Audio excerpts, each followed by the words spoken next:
Welcome everyone to the Wizard of Radical Self-Respect. My name's Jared Mello, and today I got a very special guest. Christian Van Linda is here. How are you today, Christian? Doing well, Jared. Thanks for having me. It's a blast having you on. We've been talking for, it seems like a long time already. We Right? have, yeah. It was Hopefully there's great. more to talk about, yeah. It seems like I could talk to you for hours and hours, so I'm sure we can go on for more. But what I'm excited to talk about with you is you're a little more environmental focused, as opposed to, say, Dr. Salerno emphasizes more the genetic side. You are more the environmental side, and I think that's going to be very interesting for the people who follow me to listen to. Great, yeah, wonderful. And one thing I heard you say was, we talk about, okay, what is everyone's mentally injured, as you call it, not mental illness, you call it mental injury. And if we're going to say that, we should also be defining what health is. And Right. what do you mean when you say that? Right. Well, I mean, we're not talking about all of the so-called kind of mental health disorders, but I think when we think of trauma and the way a lot of things can be reduced to trauma, it's more of an injury than an illness. And I think the language is really important, right? That part of the issue I have with the illness model is that nobody wants to be sick. And so the way we would approach that is kind of pushing these elements of self away, when I think a lot of the healing is in radical acceptance and kind of pulling them closer, examining them, and moving through them, And so you asked how we define health. I don't think we have. I think that so much of the kind of mental health landscape and the language around mental health, especially as written in the DSM, it is illness without clearly defining health. Because health, if we're being honest, is usually looked at through the lens of productivity within our economic system, through factors that aren't really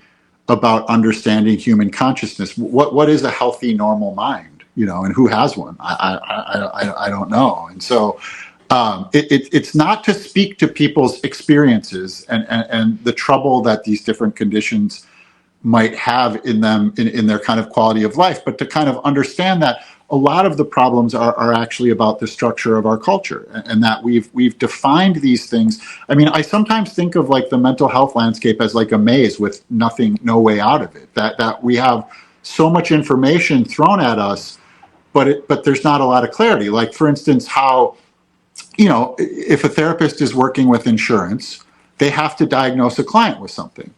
Okay, so if everybody that sits down in front of a therapist gets a diagnosis, what are we really talking about, right? Like what does that mean? And again, this isn't me, like, this is just asking questions about the cultural landscape around mental health, right? The language, the definitions, how we're choosing to view it. And I really think when we look at it, we have a lot of work to do in reframing what to me is more about the experience of human consciousness and the variety of ways in which a human being might experience themselves and experience reality, instead of this very rigid kind of catalog of disorders that to me are pathologizing human existence down to the millisecond. And then, I mean, don't get me started on how we're doing this to children. I just don't think, like, does it help if you're struggling to go get like diagnosed with some sort of illness? I mean, I remember in the 90s, I'm kind of old, when the illness model was first taking hold, and it was like, it was this kind of profound thing. Well, no, this is an illness. This is a real thing. And nobody's saying it's not real, right? That we have reality, right, that we experience, and then we have reality that we talk about. I always kind of say, like, language was the first technology to create an alternate reality, that we experience reality. But once we start talking about it, there are linguistic choices as to how we're describing it. And so I guess, this was a long way of saying, do we have the language right? Right? Do we have the language of illness and health right? And if we do, what's healthy? Is it not feeling? Is it being a narcissist? I mean, I honestly look at, like, what our society rewards, right? And I question, like, have we pathologized feelings, basically? Is it wrong to have, complicated thoughts about the world that's going on around us? I just, to me, it's like that Jiddu Krishnamurti quote: "It's no measure of health to be well adjusted to a profoundly sick society." I believe that to be true. What does that actually mean? And I don't think there are. I don't think there are answers. I don't think, much like I don't think the mental health care industrial complex really has answers as to like a lot of this stuff either, that they're treatment plans rooted in profit motive, not kind of like, like the old chemical imbalance thing. Okay, well, what chemical, bring it into balance and we should be done. But we all know it doesn't work that way. So, I mean, if you had to define health, how do you think you would define it?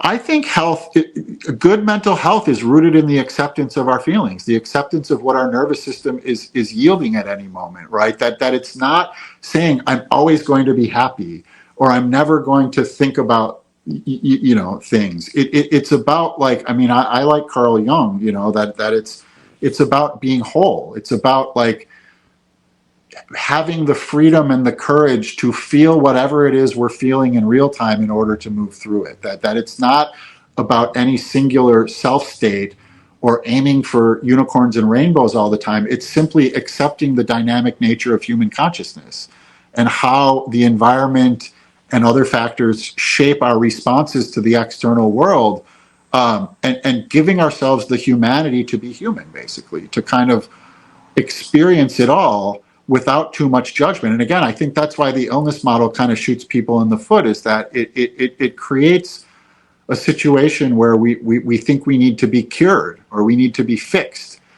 And I just don't see that as the path to good mental health. I really think acceptance, the acceptance that sometimes we're going to be sad, sometimes we're going to be filled with anxiety. Now, obviously, when you look at the DSM and the way these things are diagnosed, a lot of what the threshold is it interrupting your ability to make a living, right? And so, I'm not trying to like judge or push people away from this healing modality or that, but simply to question the language and the cultural choices we've made as to how we're interpreting all these different self states. I like the work of Antonio Damasio. He's a neuroscientist, I believe, at USC or UCLA. And there's a book called Life, Feelings, and the Making of Culture, where our feelings should literally be driving cultural changes, right? When we would look at like our culture and we would look at something like depression or some of these ubiquitous definitions of things that are kind of plaguing us, a smart culture would say, what are we doing that's yielding all of this depression? How can we adjust the way that we're living? Our culture says, you feel too much, you can't work, here's a pill, here's therapy, get back to work, right? That it's all centered around keeping us as good little cogs in the money-making machine, which might be a little reductive, but I think what's missing is the time to heal ourselves organically. What's missing is the time to kind of go inward or be offered a life that doesn't seem so inauthentic, that doesn't seem like we're just trapped in this kind of repetitive, get up, go to work, get drunk, whatever, and it's just, again, it's more about, it's not questioning the reality that people are suffering. I never want people to think I'm saying and making some sort of judgment on the actual experience, but rather if reality is the territory and language is the map, I'm questioning the map we have of this stuff. I'm questioning the language with which we've chosen. What are its roots? If we look at the roots of American psychology and all of this stuff, it's pretty firmly rooted in social control and reinforcing patriarchal standards of normal. And I just, what is normal? I mean, I haven't read The Myth of Normal, but I know that that's what he talks about, Mate, of this idea that like, what is a normal mind? To me, it's rooted in cultural expectations and cultural norms, not in a desire to yield the highest quality of internal life for the most amount of people. And that's a good point you made too. It's like, when do they stop to reflect and think, well, if all of these people have a mental illness, or as you would say, mental injury, or a mood disorder, when does that reflect upon the society that maybe there's an issue, a broader issue going on than just the individual? Right. Well, that's kind of like why I think we opt for the illness model over the trauma model, because the illness model says it's you, right? It indicts the individual. The trauma model will say it's the broader context in which we're existing, that something is traumatizing us, right? Something is something is causing all of this. It's not just happening organically, right? I mean, of course, there are epigenetic based, inheritance traits that would lead these things to kind of exist within family structures, but ultimately they enter the genealogy at some point through experience, I would think. That it's never either or. It's how and why, and how are these things working in tandem. Talking about the genetics, I always think the genetics kind of are the menu, and then the environment cooks the meal with whatever's on the menu, or whatever ingredients are there, right? Like setting the kind of floor and ceiling, and that we're asking the wrong question when we ask nature or nurture. It's how are those things intertwining? How are they? I think we are so fixed in the way that we're living right now as human beings, especially here in the United States, that to kind of actually comprehend what sort of societal changes could be made to improve people's mental health almost seems impossible. I mean, it just doesn't seem like it's in our wheelhouse to deploy culture-wide empathy in that way. And actually, I don't know if I said this on another podcast, but it's like, say there's a bunch of kids and they're just showing up in the ER and they've all got broken arms, right? And so there's this cast business that's making tons and tons of money. And so they don't ask, like, what's going on to break all these kids' arms. They just want to treat the broken arm, right? Because it's making money, when simply going outside, you'd see there's some guy hitting him in the arm with a baseball bat, and we're just going, oh, here's a cast, without ever adapting the way we're living. And so humanity has changed so much. I this is kind of a tangent, but like, I think of the story of the Buddha, right? Of coming at a time where humans had started to live in cities, and he found peace through sitting, right? And through watching his nervous system and bringing it into a state of calm, because the needs of humanity had changed. We were no longer living out in the wild, where the stressors and the anxiety was coming from actual, real, physical, external threats. We're now having to manage our internal mind, right?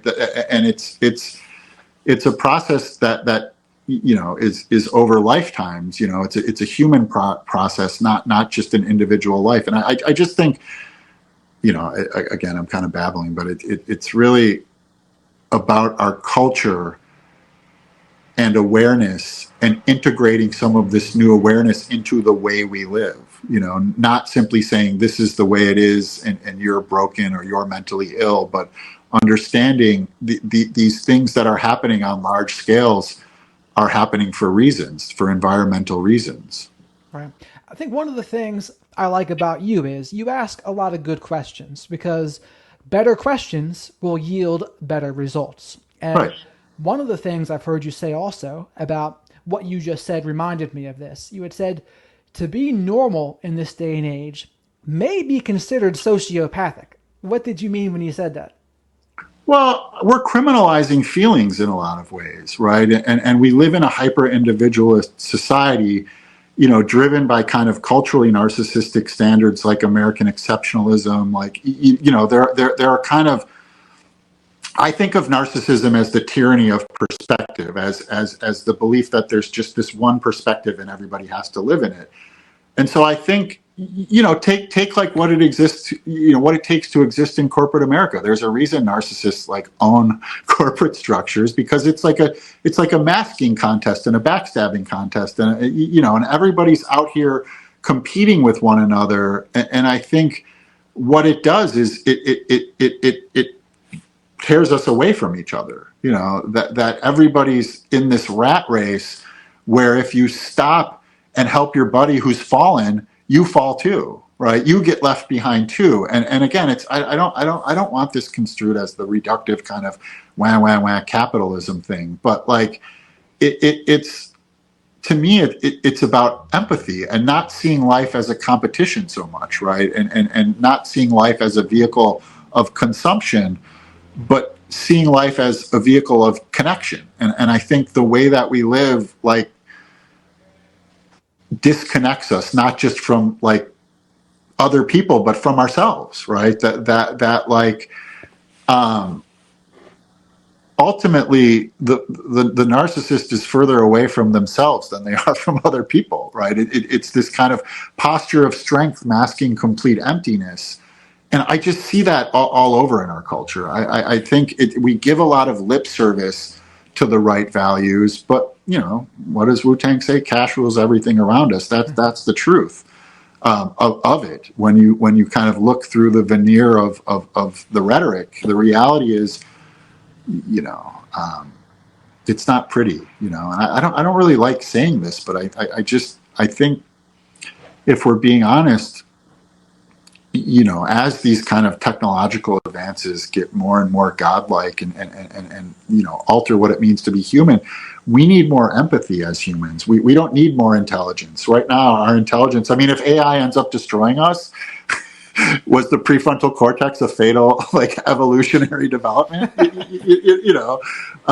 to your point about questions, all we can do is ask questions. All of these are theories of mind. There's no, get 10 kind of psychology PhDs in a room, they don't agree on anything, and so it's to me like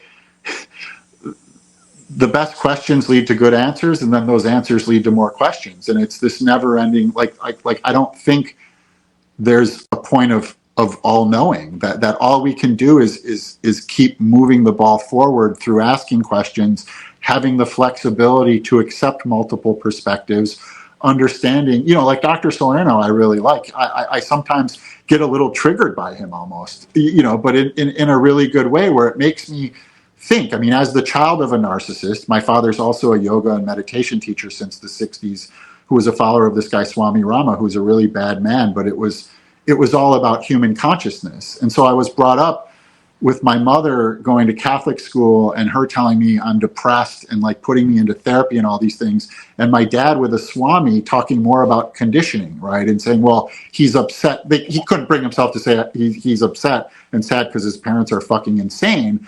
But it would be like, well, his girlfriend broke up with him, or and so I had these kind of dual spiritual traditions, dual applications of my mental health, where narcissistic parents always interpret the dysfunction as disobedience. And so the dysfunction they were creating was then framed as disobedience. I'm sent to therapy. I'm introduced to all of these different theories of consciousness from the Swami and all this stuff. And it took me almost to 40 to integrate all of it, to make sense of all of it. And I think ultimately, it's not either or ever. It's always a combination of all of these things. We were talking earlier and I was saying how much I love Paracelsus, the idea that everything can be poison or medicine based on context or dosage, and how that kind of pulls us out of a more dualistic understanding of the world around us, and doesn't ask, is it good or bad, but asks how and why can it be good, and how and why can it be bad. And I think about that as it relates to mental health, where again, these questions I'm asking aren't telling anybody to abandon therapy or abandon pharmaceuticals or do anything other than to question the reality we're living in. And whatever works for you. We have all these different tools in our toolbox. So I always, because I've been doing this long enough that I know people can kind of misinterpret it a little and think I'm telling them to do this. I'm not. I'm simply saying, these are cultural interpretations of consciousness, right? That we have defined through a medical lens that I'm not so sure is medical, because what we're talking about is human consciousness. What we're talking about is the mind, which cannot be observed by anybody but the individual. The only consciousness I can know is my own, right? We can't observe what's going on internally with other people. We can look at external behavioral clues. We can trust that they're able to articulate it, but ultimately the only consciousness we can know is our own. And I think that poses a problem for the commodification of mental health treatment, right? That they need something quantifiable, which is why the DSM exists, to quantify mental health disorders, not to help the patient, but to help the insurance company deny payment, probably, And you have an interesting story in the fact that you grew up with a spiritually narcissistic / sociopathic father. Mm-hmm. What was that experience like for you? Well, I had a therapist one time describe Swami Rama's crew as a hive of spiritual narcissists. Swami was very clearly, at one point accused of being a psychopath because there was all these, allegations of sexual misconduct that followed him around to the point he left the country instead of paying a judgment. For me, growing up in Wisconsin with this yoga teacher dad, it was very strange. I think I didn't realize, he was first called a narcissist by one of my therapists in 2024, but, we always chalked it up to like, oh, he's this weird meditation yoga guy. There weren't other dads like that in the 80s and 90s. He owned this really large, or was a co-owner of this really large new age record label. And so like his kind of, I would call it apathy, to me seemed like, okay, this is a guy that's like happiest sitting in a room by himself, meditating, so it was always very confusing, because ultimately all of that was just a mask of his. Like I always joke, like he's got no self-awareness, so he's really just winning the sitting contest. I think a lot of narcissists and spiritual narcissists hide in the new age community because it's like they can cultivate these delusions of grandeur that nobody can fact check, right? Like nobody knows what's going on when you're meditating, that's a personal thing. But it was really confusing. I mean, and my mother, after they got divorced when I was about 7, then married a banker, and so it went from like being this like yoga kid to like, why aren't you like a waspy son of a banker? And it fractured my personality, right? And a lot of my mental health work to get to where I am to survive was to actually integrate those two parts of me, to recognize that like I'm not one or the other. It's funny because like a lot of my studies in college, I did a lot of comparative religious studies. I did a lot of psychological studies. Ultimately, I have a degree in kind of cultural studies. But so much of it was me trying to make sense of this, almost schizophrenic upbringing where I don't think, I consider it spiritual abuse to give a kid the first spiritual template of yoga, of a Swami, and then send me to Catholic school from kindergarten to 8th grade. Like I try to think of my little self in like religion classes and how many questions I had related to the other form of spirituality that I had that I couldn't ask. I think I engaged with the Catholicism very differently, and I think more organically. I mean, I remember looking around and going, none of these people live like Jesus, and I mean, looking back, it's really interesting, but I really think it was dangerous in a certain way. Like it was, as a child, I was very confused. I think it lended itself to me being kind of a chameleon, where it's like, it just was a really complex mind that I was given because of all this stuff, like meditating. Like my dad is a sociopath. He never taught us to meditate or taught us yoga, but my earliest memories are of him sitting there meditating and wondering from the age of like 4, what the fuck is meditation? Like what's he actually doing? Who's this Swami guy? What's yoga? What's consciousness? And then going to Catholic school and it's. And that's a good point there too. Why he didn't teach you when that's what he does with everyone else, but yet he doesn't teach his own children about it. Well, he didn't. He was like a surfer and a windsurfer. He didn't teach us that. He didn't want me working at the record label. I think some narcissistic dads like are repulsed by their male children. They see a rival instead of a collaborator, right? And that like, I think, I mean, before my parents got divorced, he basically moved us out of the city past the suburbs so he could kind of womanize down here. My mother would say she would meet people and go, I didn't know he had a wife and kids, and so I think he kept us away from those things because just like for his Swami, it was about things that were not what they were teaching. It was about women basically, which, also not much supply in teaching his own children. Well, that's actually what I used to, that's precisely what I used to say, was that there was no value. It's funny you say that, like the narcissist wants to be perceived as the thing. They don't want to be the thing, right? So there would be no value sitting quietly in a room with simply his son and his daughter teaching us meditation because nobody's observing him. He's getting, he's getting no supply. But that's been like one of the hardest elements of recovering from narcissistic parents, is this feeling that I don't deserve anything, right? If I don't deserve like the same interests as my dad, I don't deserve to work for my dad. Why should I work for any, and really cultivating self-worth in spite of this kind of like profound neglect. I mean, I think of my own anxiety problems and my own kind of mental health issues, and what would have they been like if he taught me to meditate at the age of 5 and started a meditation practice? Like, Good question. it's almost like this tantalizing what if, but we get what we get. And I think with him and with the Swami, the lesson for me is that there are no such thing as gurus. There are men and women that might be able to pass down some wisdom to us, but ultimately they are fallible men and women. It's funny, the Swami had so many great sayings, but it was all empty. He would say, the guru is like a boat, and you just use that boat to get from one side of the river to the other, but you leave the boat in the river, right? He would say, be the architect of your life, as he's telling people to get married, get divorced, start this business, start that business. And you begin to see that, like, this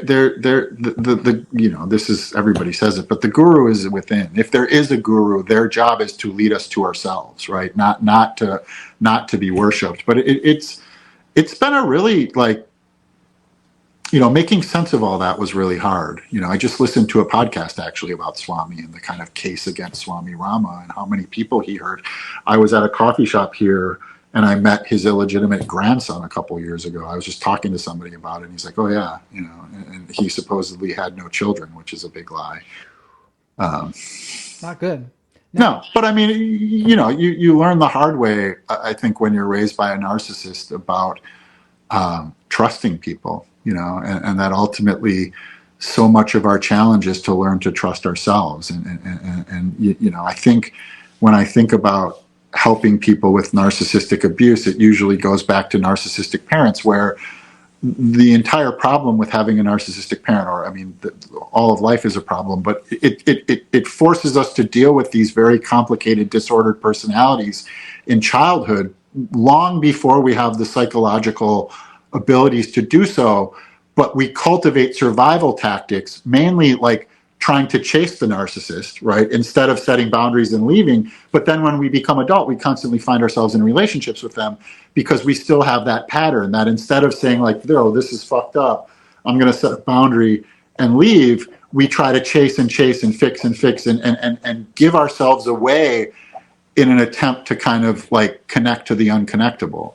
I mean, and people chase because a narcissistic parent makes you earn their love, affection, and attention, and that becomes the child's normal. It's all transactional, right? The child is valued only for what they do and what they present to the world, and their internal reality is completely suppressed. It's like a whack-a-mole. Anytime your authentic feeling, my dad would literally say to me, "Come back to me when you're not angry," till I was 40.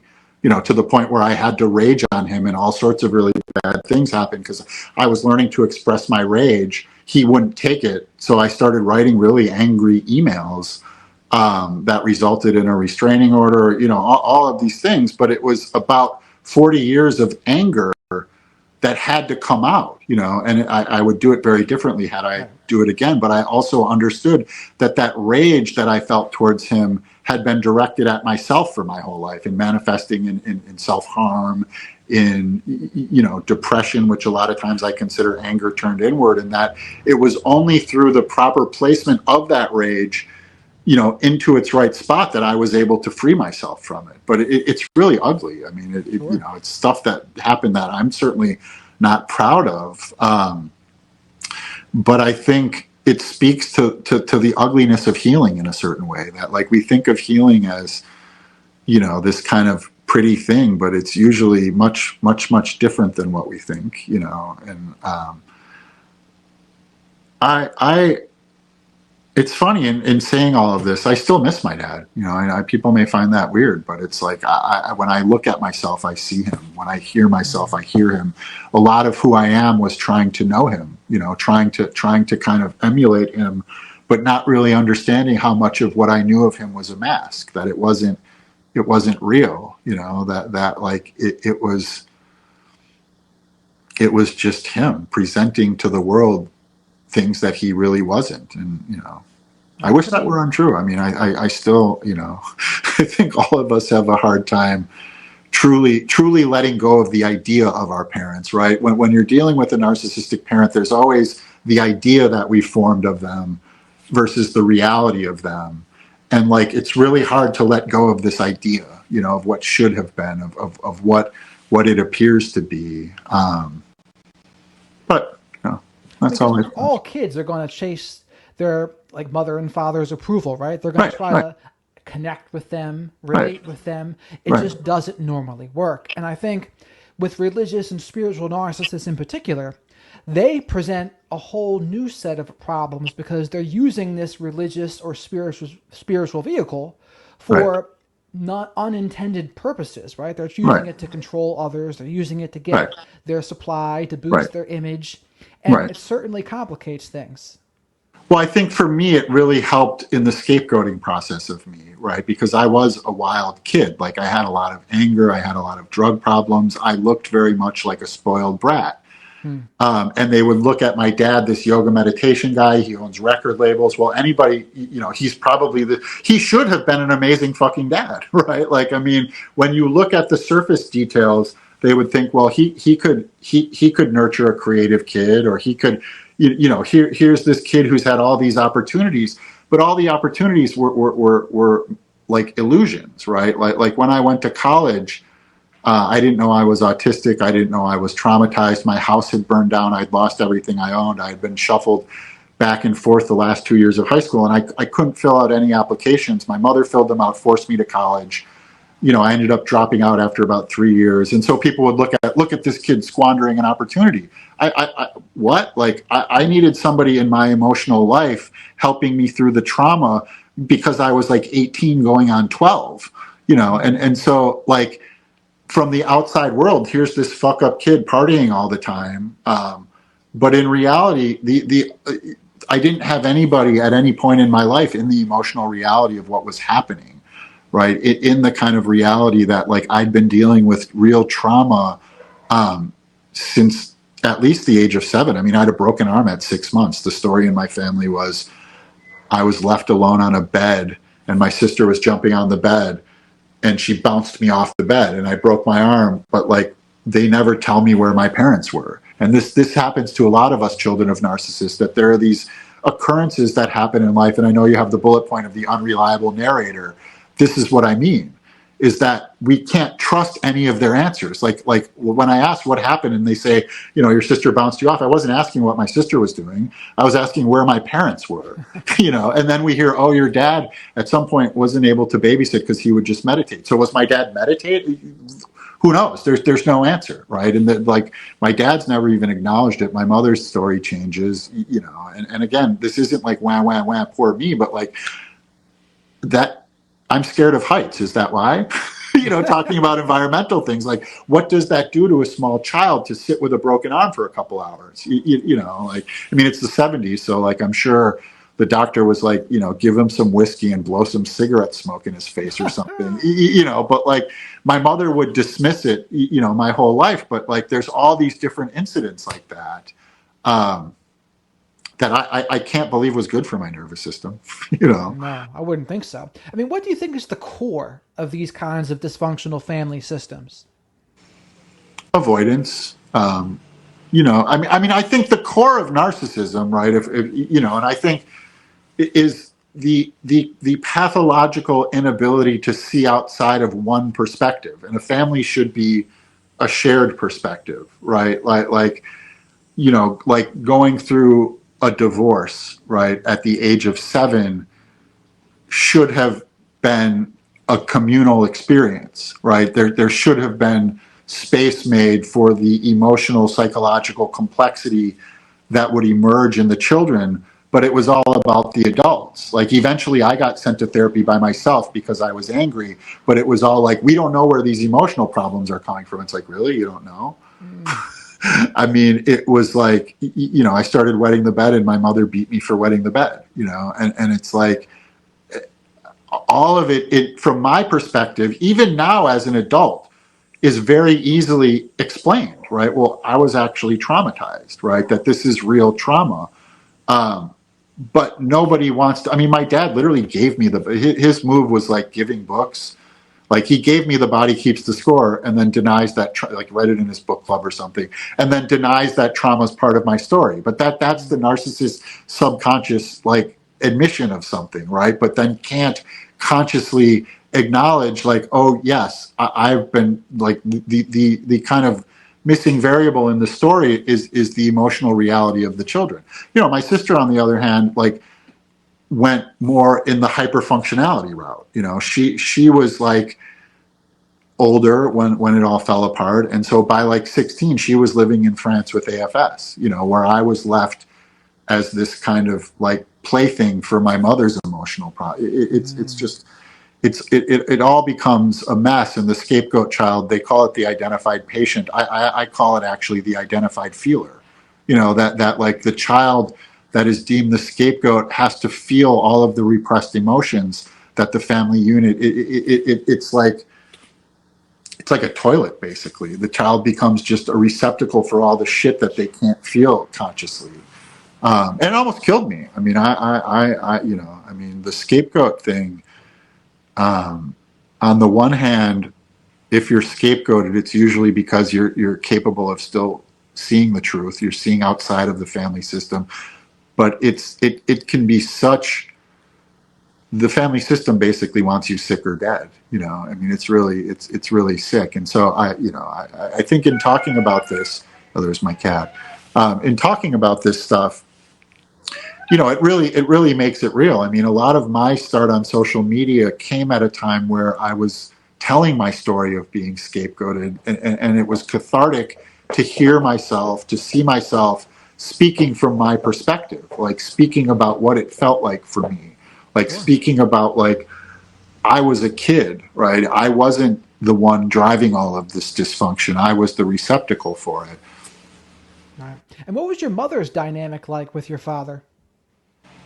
You know, I don't really have many memories of them together. Like, I don't have a single memory of them having a healthy conversation.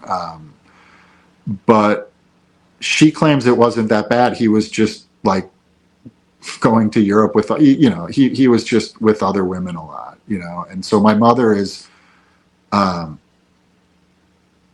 very emotional, right? Very, very emotionally unstable. And my father is no emotions. And it was like being trapped between these two different kind of ways of dysfunction where they didn't communicate. And so all of that energy, like my dad basically just stopped talking to her once he left. And so all of that energy, you know, like she would scream like, your dad doesn't love us, your dad doesn't give us money. And then I'd go ask my dad for something and he'd say, that's why I give your mom money. And so this little kid is like looking up at this dysfunction. And the only thing I can kind of interpret is, well, they seem to have money, but nobody wants to actually take care of their children. And it became this like the child becomes the battlefield, right, in the worst case scenarios. And so I think my mother got trapped in the miscalculation that the problem was my dad didn't parent us enough, but he's not capable. The problem was we spent any time with him at all, that he wasn't. We'd go on Saturdays and it'd be like we'd go watch movies, we'd go to Sam's Club, we'd go watch him get suits, but there wasn't like there wasn't parenting going on, right? And so it was all very confusing. Like I said, there's a reason like the children of narcissists understand narcissism is because we may not know what we're looking at, but we're experiencing it at all times. They don't stop being narcissists. You know, they are pathologically trapped, you know, in all of the ways that they are in other relationships with their children. I had a self-aware narcissist one time tell me he, quote, didn't do it to his kids. When I started pointing out how stupid that was and how ridiculous, he started making videos about how he abused his children, which I found to be ridiculous considering this guy has millions of followers. But, you know, the internet's a weird place. I know who you're referring to. You don't mention any names unless you want to, but no, I have no need to. I mean, it was just eye opening, you know. And what he was trying to convey, I guess, is that they turn it on and off, and not the real narcissistic abuse. Maybe the surface level behaviors, but they don't turn their narcissism on and off. They don't like somehow see human beings as human. And other times only as objects. They always see human beings as objects. And if you only see your child as an object, that is child abuse from the minute they're born till the minute one of them somebody's gone. Yeah, it's that operating system, right? If you Yeah. have that narcissistic operating system, they are not turning that off or on. It is No. always It might be influencing how they do manifesting things. differently because people will point to like, well, when they go out in the world, they don't abuse everybody, but it's situational. Every relationship to them is transactional. So to somebody they're just meeting, they're nice because they're mapping the transaction. They don't need anything from them. They might be being nice to this person just to piss off their other person.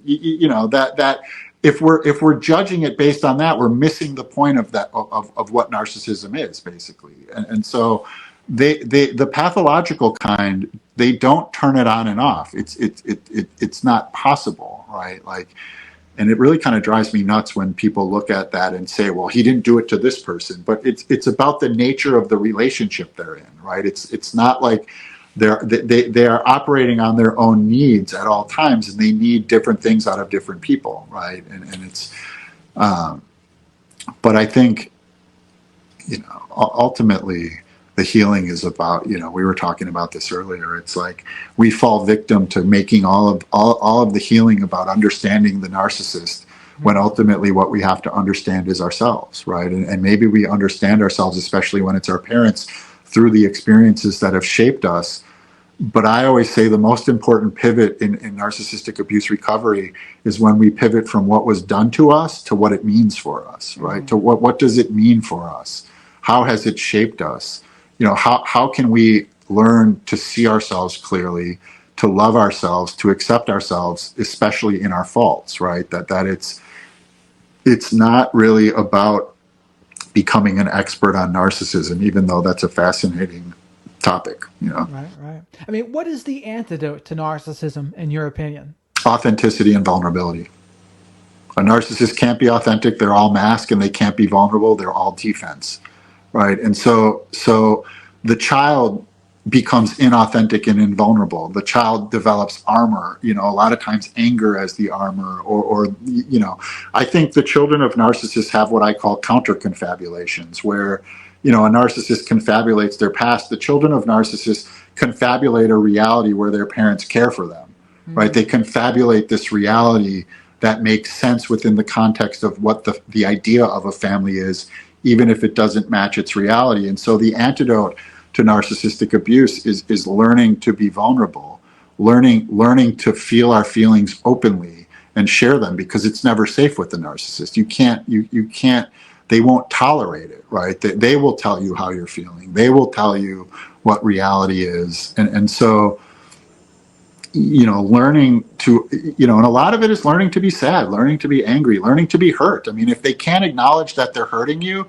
they can't acknowledge your sadness. They can't acknowledge your trauma, because it tears down their distorted perception of the family unit. And so, this is why shadow work is so important, because, if we talk about shadow work as looking at the things we've repressed, the entirety of the authentic self of the child of a narcissist falls into the repressed zone, falls into the shame zone.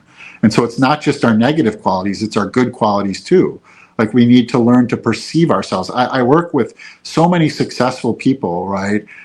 And I know this in my life, I'm not successful, but we can't own our own success, right? Like their perception of themselves, there's this thing that's really hard for people to understand, that like narcissistic parents deny their children ownership over anything, over their lives, over their possessions, and most importantly, over their successes, over themselves. And so one of the common denominators is that people can achieve great success and still feel and perceive themselves as less than, as unworthy of the success.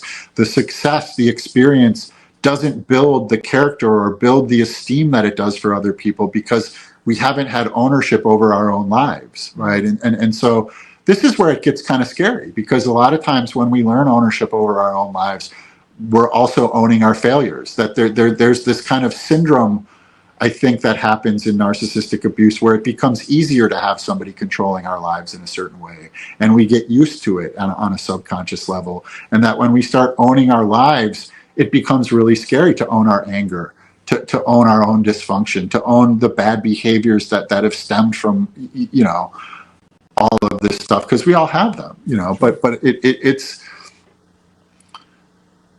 necessary. I mean, to truly overcome narcissistic parents is to cultivate an ownership over our lives, and to say, success, failure, whatever, it's mine, motherfucker.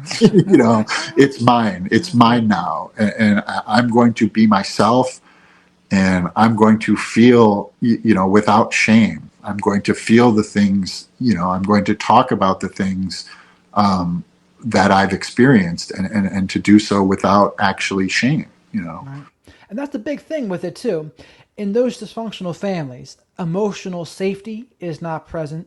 And then that always leads to disconnection. Because Right. even if the parents say the right words in some cases, you don't trust them No. because you don't feel that emotional safety. In order for there to be trust, there also needs to be emotional safety. Right, right. I mean, the biggest lie a narcissist ever tells is "I love you," right? And so those words. I mean, I see this in my relationship. My girlfriend thinks those words kind of trigger me, and they kind of do, because it's with a narcissist, you always watch what they say and watch what they do and see how they don't add up. But like as a kid, the entire culture, everybody is telling you trust your parents. Everybody is telling you your parents love you.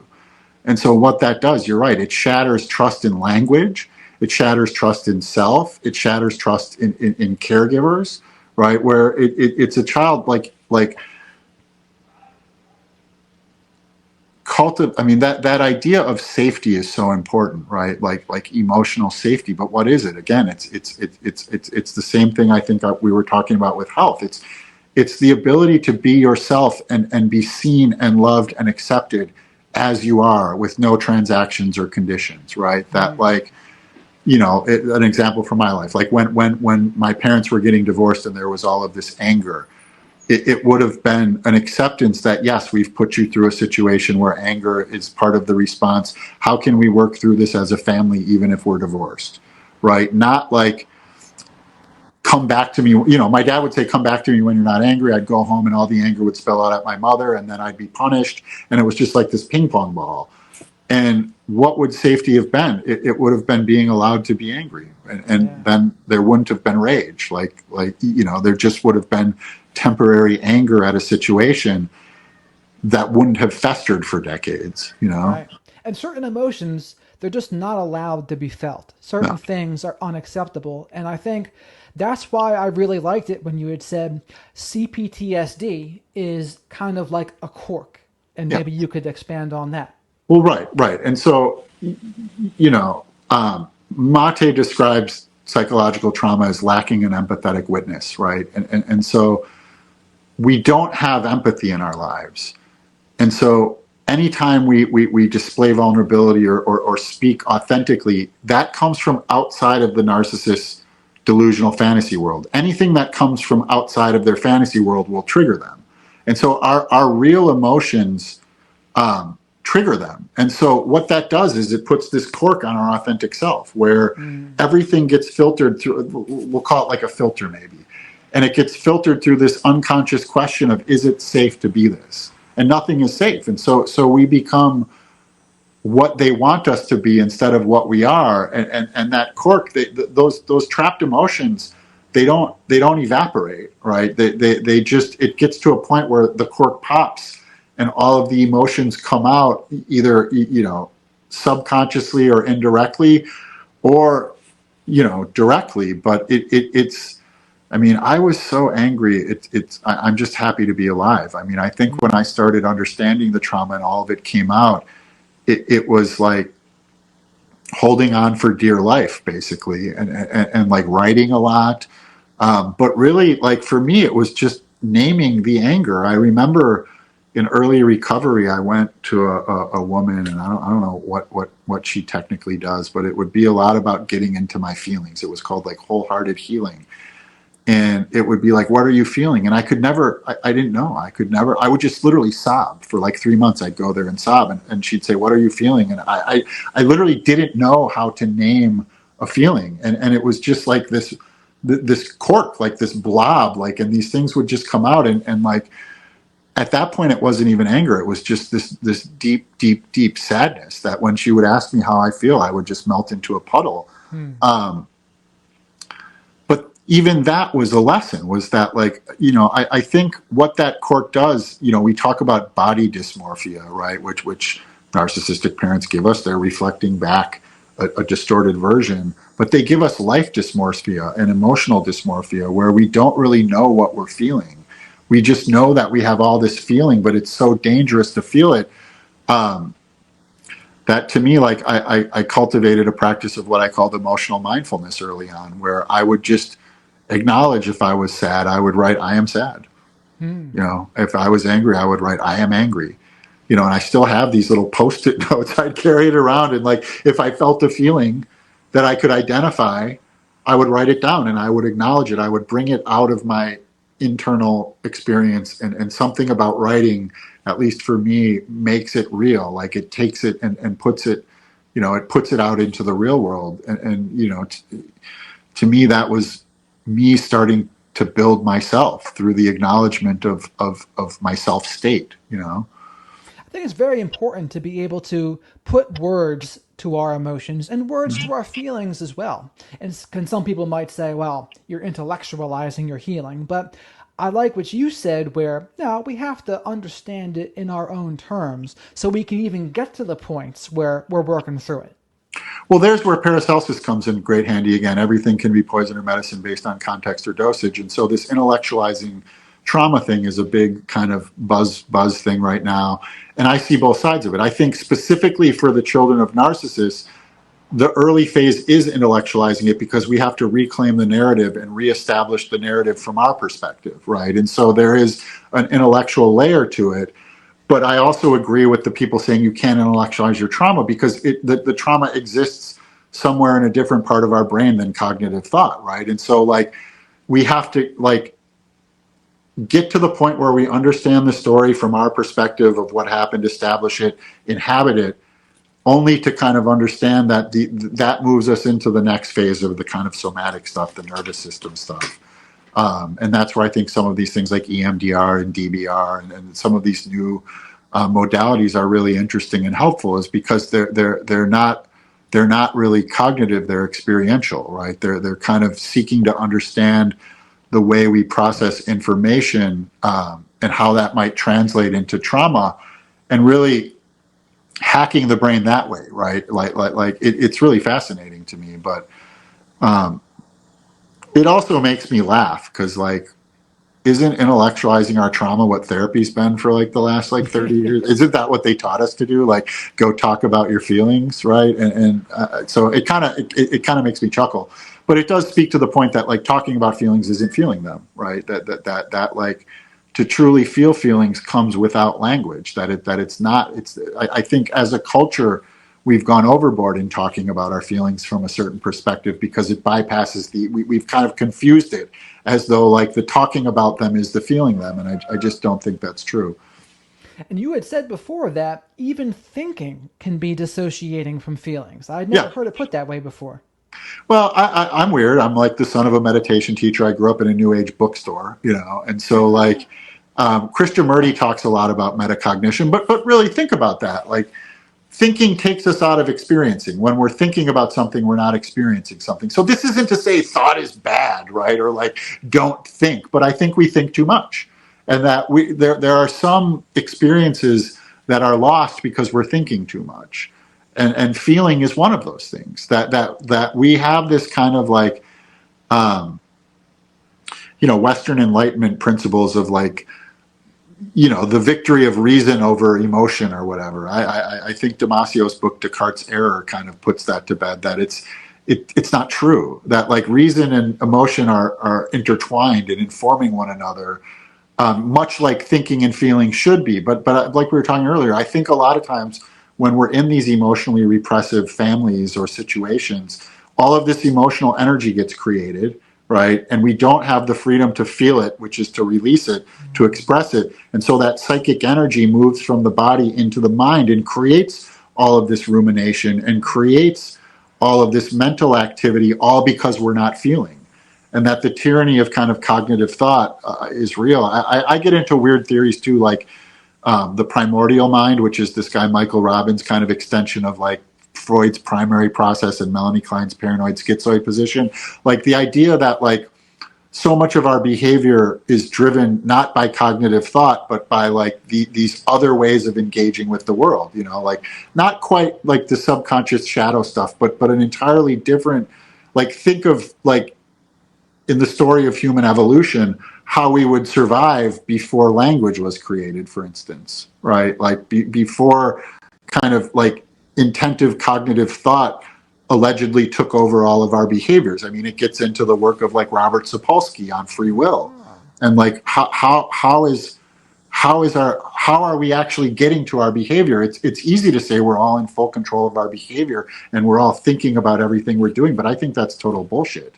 Like I think I can stand up and sit down and think about it, but like so much of our behavior, at least to me, and I think this holds part of the key to narcissism is understanding the primordial mind, is being driven by things other than conscious cognitive thinking, right? That it's much more complicated. The human machine or whatever we are is much more complex. The human mind, we talk so much about the evolution of body and the evolution of brain, but what about the evolution of mind, the product of brain, the evolution of consciousness, right? And I think that's, to me, one of my main critiques of Western psychology is that it focuses too much on brain and not enough on mind.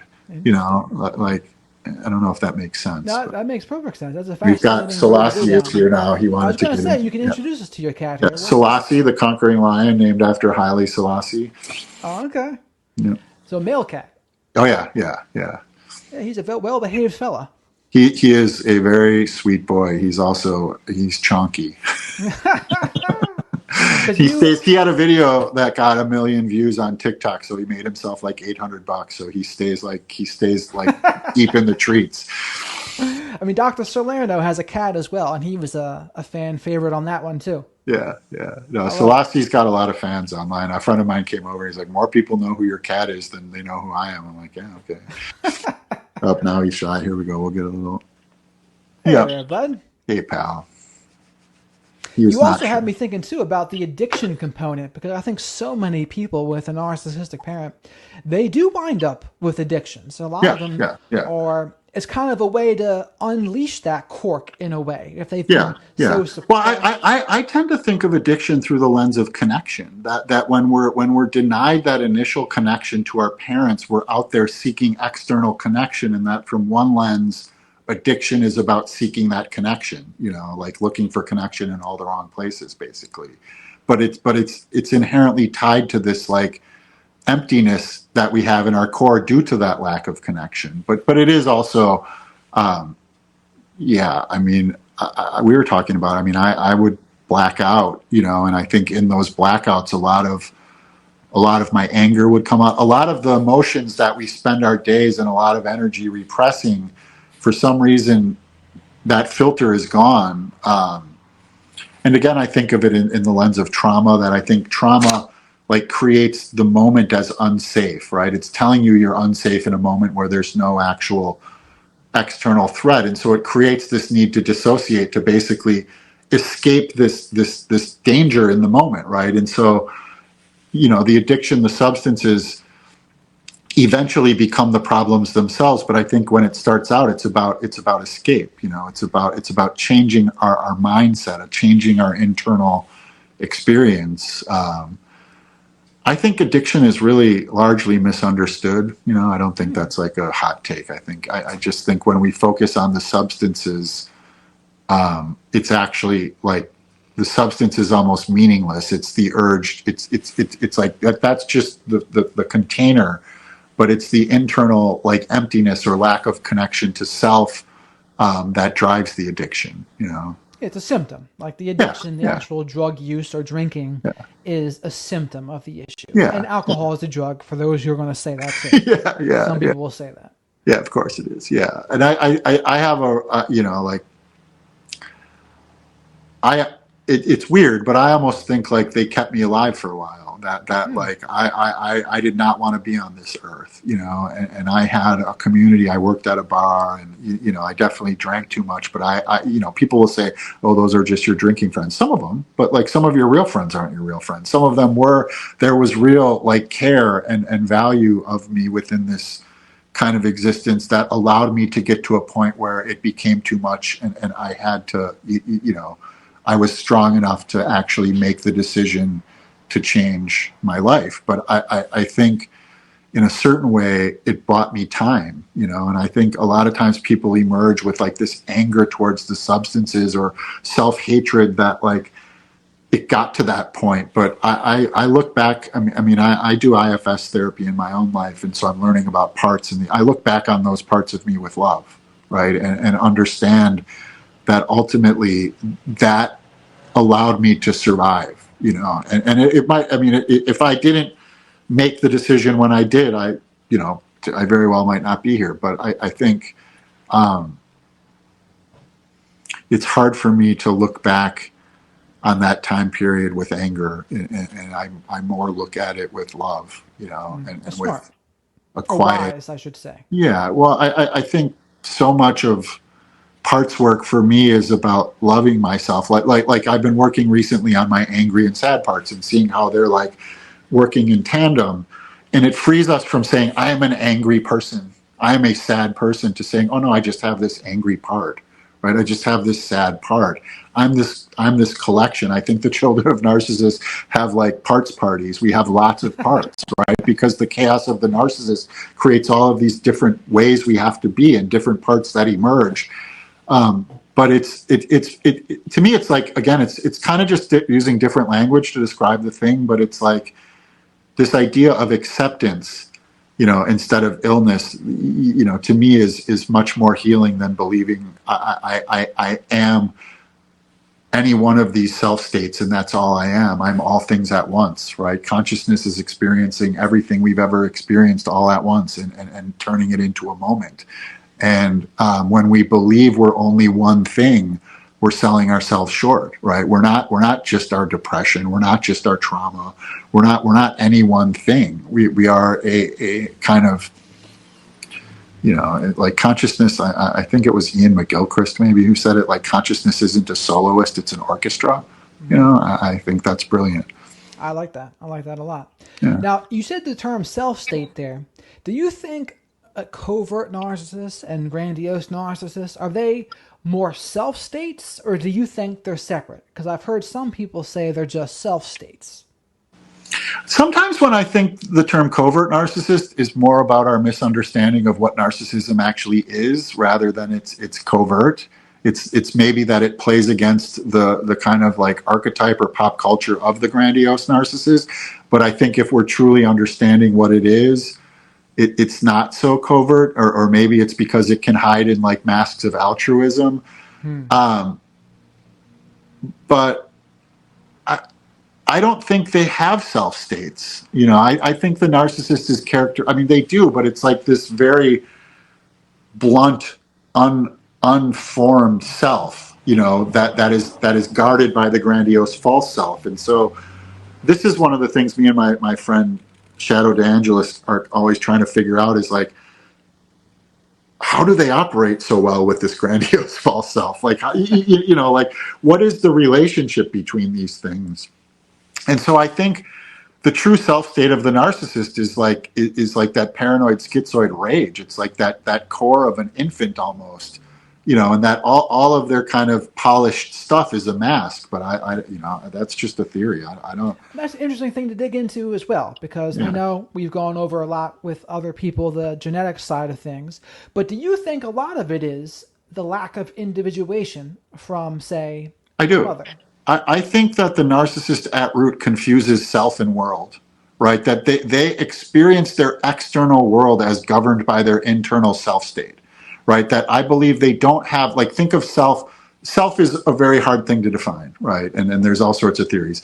And one way to look at self would be a container that houses our emotions, that houses our ability to take responsibility.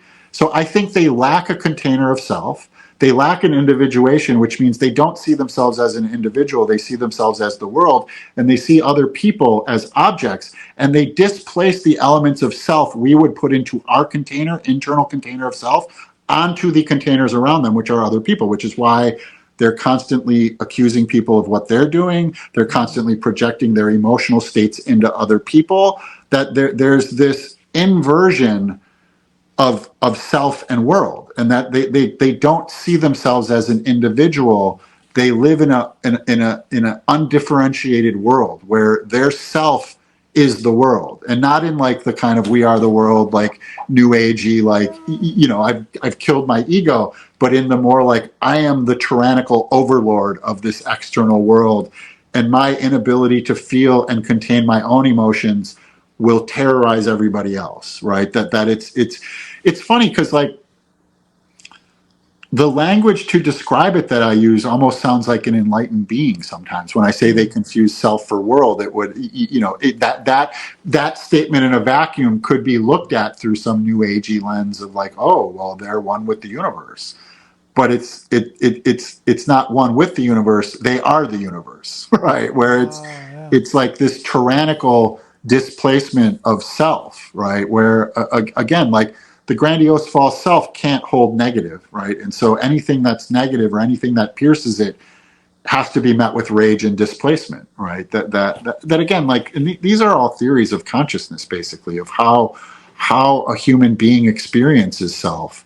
Again, with Damasio has a theory of self that comes with three components: the proto self, the core self, and the narrative self, right? And so the proto self, as I understand it, I think is just kind of existing, right? The core self is the thing that goes out and interacts with other things. The narrative self is the story we tell ourselves about ourselves, to have a coherent identity, basically. I don't think that third part, I think, is where the narcissists go wrong, where they're not tethered to this kind of like coherent narrative, right? They're living in the moment, constructing their self based on what they need in the moment. That I really believe their interpretation of true is what gives them, is what helps them. That they're not tethered to truth as a shared experience. They don't use language, I always say, to describe reality. They use it to create reality. Once a narcissist says something out loud, it functions as true to them. Now, we could get into these debates of whether they know they're lying, whether they know. I mean, I think sometimes they do, right? But I don't think they can truly tell the truth when it butts up against their delusions. I think that they're far more delusional than we let on. I don't think they have access, like empathy. Like, I don't believe they feel it and push through it. I don't believe it enters into their consideration. I always use the example of my chair. Like, if they see people as objects, like me, when I sit on my chair, I don't consider whether I'm hurting my chair, because on some level of consciousness, I'm aware this is an object. I think that's how it is with true narcissists and people. They just don't consider the humanity of other people. Right. And whether they know they're lying or not, the bottom line is they absolutely do. They are lying in terms of how. Ultimately, it doesn't matter. Like there's two conversations, right? Right? There's like, how do we deal with these people and keep ourselves safe and not traumatized? In which case, it doesn't fucking matter what the hell is going on inside of them, right? But then there's also trying to understand. I mean, I think to me, like, understanding issues of mental health is actually about understanding the internal experience, not the behavior, right? Not the observed, because like, not all of the same behaviors are being arrived at through the same kind of internal equations, I guess, or whatever. Because it sure seems like they have a distorted perception of reality, is what I like to call it. And when people are in a trauma bond with them, I call that being subscribed to their distorted perception of reality. Or engulfed by it, where it's.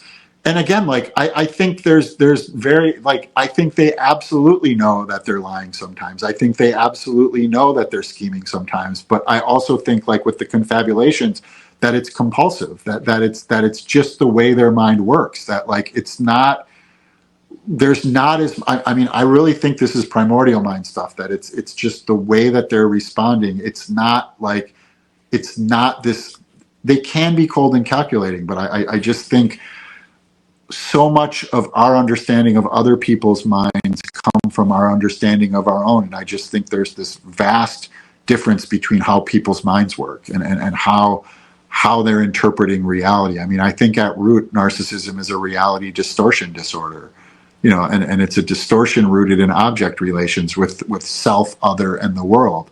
Right, where they're, if you're in a relationship long enough with them, they're constantly there's moments of like weird, confused stuff with them where they genuinely seem confused about who did what. I mean, and I think this is where maybe the experience of a child as opposed to a partner helps see it clearly, because like I feel like perhaps there's a more entitlement in a parental-child relationship than there would be in a romantic relationship, that all sorts of people are disingenuous in their romantic relationships. And but the child sees, like I've seen my dad, like, and it looks like he wants to be a good dad. Like it looks like he's genuinely trying, and then something comes out of his mouth where you're just like, what the fuck did you just say? like what?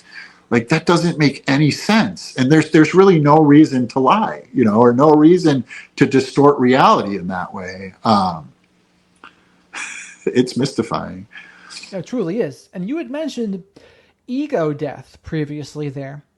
And what do you think if a narcissist were to take a psychedelic? Maybe it's ayahuasca, LSD, mushrooms, some fill in the blank.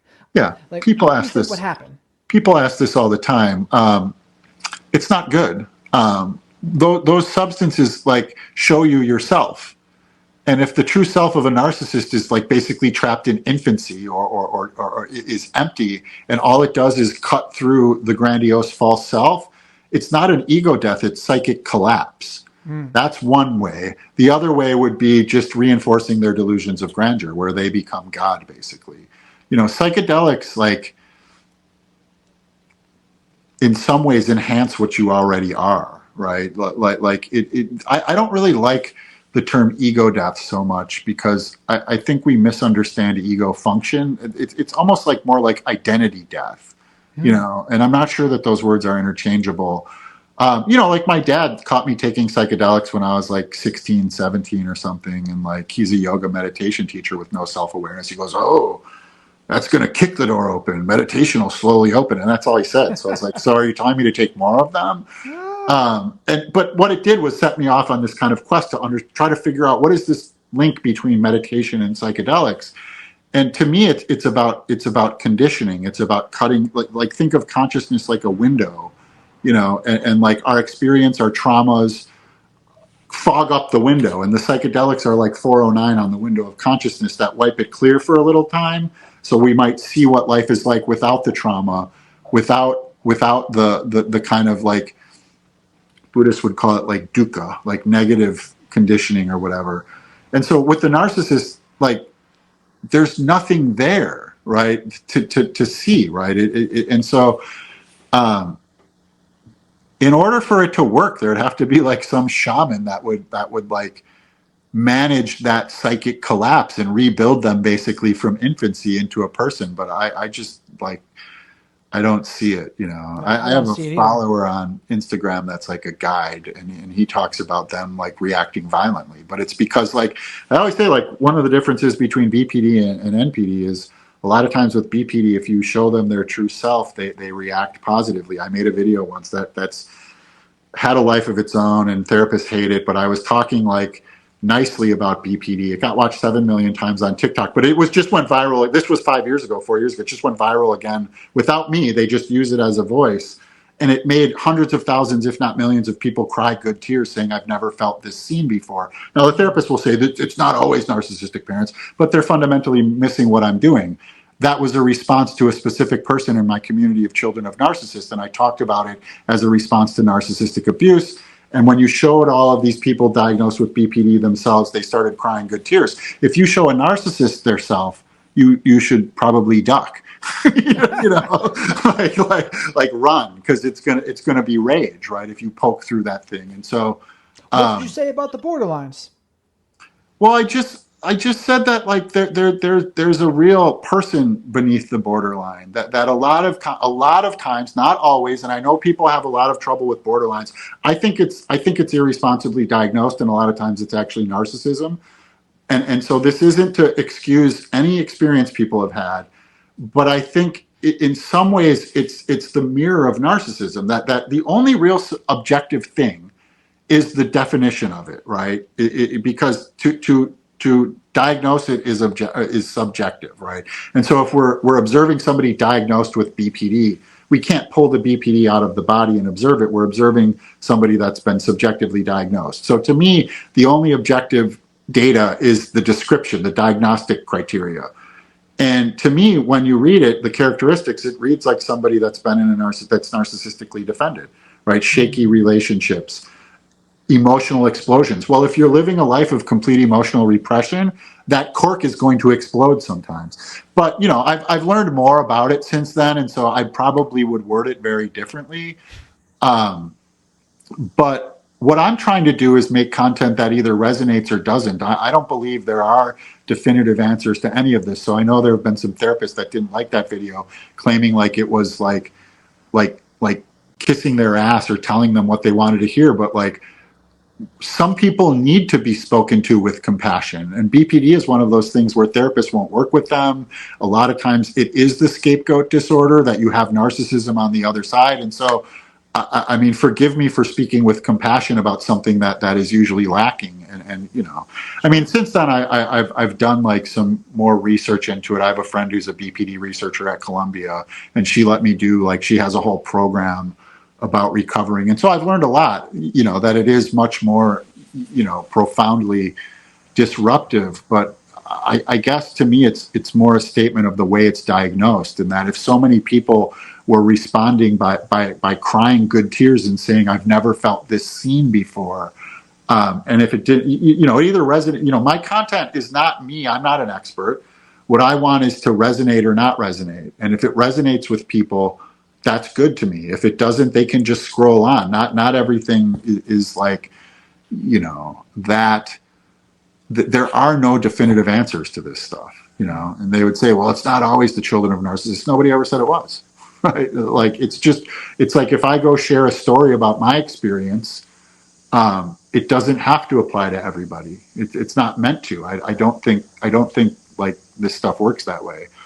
I think it's very helpful to give them that empathetic approach, because if those people are going to be getting help, that's Right. a good way to get them to be open and honest. You have to talk to people in ways that they can hear it, that will help them. So what is the goal? To like lord like shame over them? They're already drowning in shame, right? Like BPDers hate themselves. And so, and don't get me started on this comorbid thing. It makes no sense to me. How can you be, and how can you be pathologically incapable of guilt and drowning in guilt? It doesn't, as an experience, it doesn't make any sense. BPD and NPD can't be comorbid, and they'll say there's 40% comorbidity. Yeah, if you're diagnosing based on behavioral traits. But if you're looking at the core experience as a human being, and understanding them both, they're not. It's mutually exclusive. Like it can't. That might be You expand controversial. on that, because I know there's people that will disagree with that part, because some people will say 60% of the Yeah. cluster B disorders can be comorbid.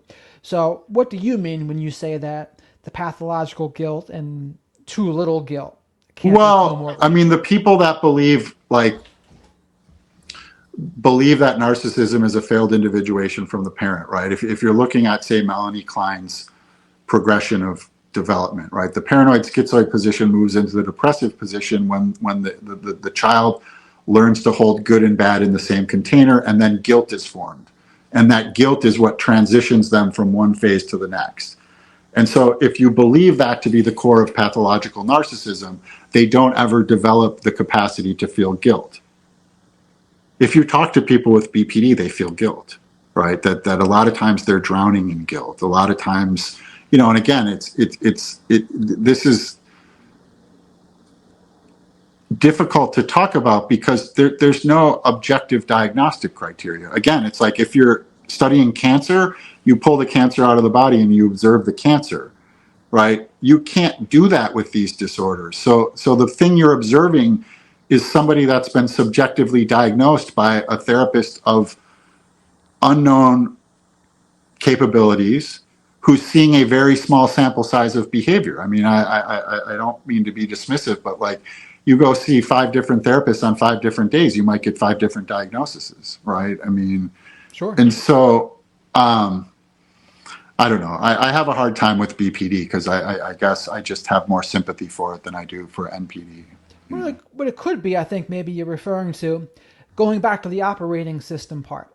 There's Yeah. a narcissistic operating system, and perhaps what you're saying is a narcissistic and borderline operating system can't both be present. And there's Well, a the difference. behaviors can look the same, but I don't think I think there are internal experiences and emotional kind of like limitations. I just don't see it as Let me see if I can articulate what I mean here. So, I think there's such a thing as a borderline operating system, that there yeah, might be a genetic predisposition for some of that. And they might have some narcissistic behaviors, right. but that's not the same as a full blown narcissistic operating system. Right, right. Well, if you're diagnosing narcissism, and this drives me nuts, as 5 out of 9 traits, then yeah, it could be comorbid because a BPDer most likely does have 5 out of 9 narcissistic traits. But if you're actually looking past the traits and the behaviors and into the internal experience of what they're actually feeling and experiencing, it becomes something very different, right? And this is why I don't like the traits-based stuff. And I think it's how we've gotten to a place where everybody's calling everybody else a narcissist, because everybody has narcissistic traits. And from one person's perspective, I mean, I guess I have a real hard time with that diagnostic criteria.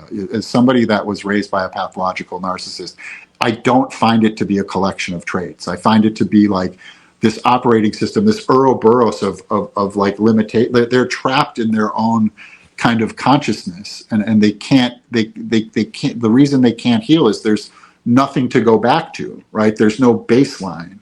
But again, I mean, the BPD thing, like,